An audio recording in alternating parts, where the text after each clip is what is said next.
In most of the county conventions, I took a moment, closed my eyes, and envisioned those candidates as we started to be introduced to them and recruited them, and what it would look like in Utah if they were elected. And man, just take a minute and think about that. That would be something that this state would be so proud of.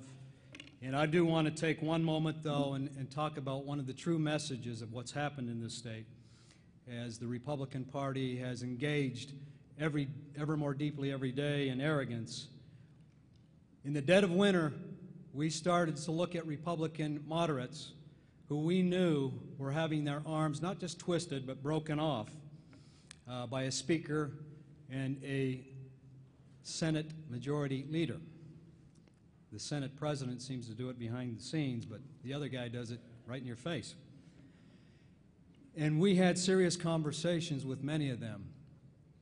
But there was one, and we think there will be more, who after we had a number of conversations out in the southwest part of the valley in Harriman, came to us and said, I'm going to do it.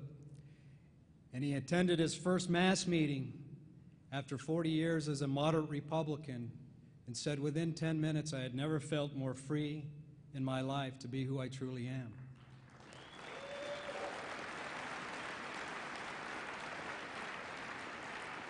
One of the ways we will make our mark in November is to be proud and support the election of Dave Hogue to his old seat as a Democrat.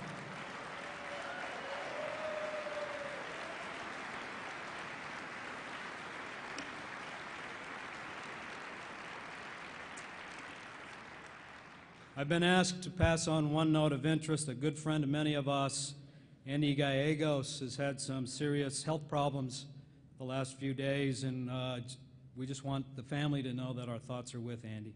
He's been a tremendous supporter of the party and what we stand for many, many years. It is time now for us to move to the nomination process for our congressional candidates. In the 1st Congressional District, we know, well, I don't know if anybody in this room really knows who the current congressman is. That's what I've found.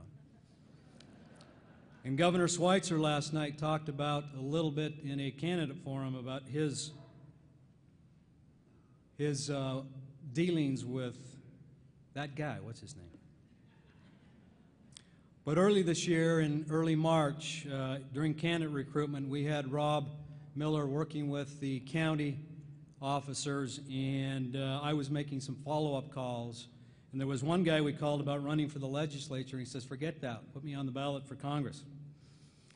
And we liked that confidence.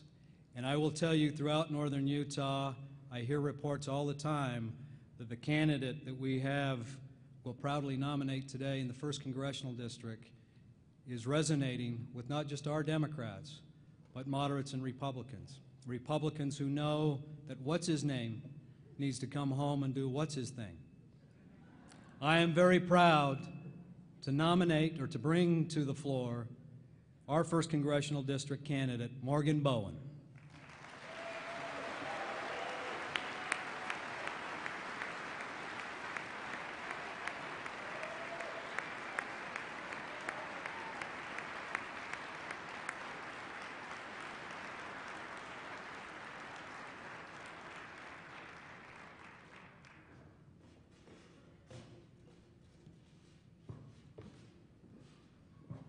The next congressman, and we will know his name.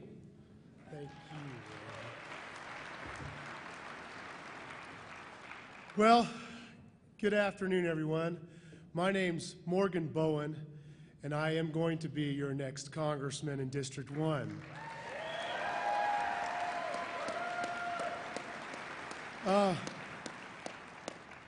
My opponent gave a speech about 4 weeks ago, and in that speech, he made a statement, something like this: sometimes inaction is the best thing.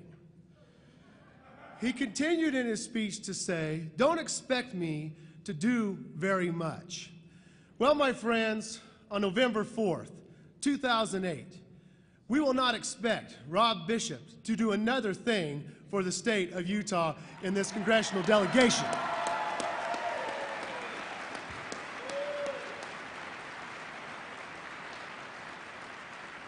As I travel up and down this district, I am impressed with the people I meet. I am impressed with the enthusiasm of this Democratic Party. My father was a very strong Democrat, born and raised in Spanish Fork, and told me of glory days in the state of Utah when the Democrats were the majority party. We will once again be the majority party in this state, and we will work nonstop to see that reality. Now, my friends, a couple of things I think you need to know. First of all, some of you may know that I am a seminary teacher. That's what I do for a living. And before that, I worked in private business and sustainable agriculture, helping farmers get rid of pesticides and going organic and cleaning up our environment. But I'm going to put my teacher hat on here for a moment, and you today are my class. Are you ready for your instructions? Okay. I'm going to refer to a story that I taught just a little while ago, and it's called the story of David and Goliath. You heard that story before? David was a young boy, had a lot of faith, a lot of energy, and didn't know the meaning of the word, no, you can't do it, okay? He didn't understand that. Goliath was this giant. He had money, he had backing, he had a huge army behind him, and he was pretty formidable. Nobody was willing to take him on. Well, David went out with courage, with faith, and he picked up some rocks, put them in his pocket, took a sling, and took that giant down. Remember that story? Okay? Well, here's what you need to do, class. What you need to do is you need to pick up some rocks this year. You need to pick up a rock of donating to some candidates this year. You need to pick up a rock of putting a sign on your yard. You need to pick up a rock of going door to door and talking to your friends.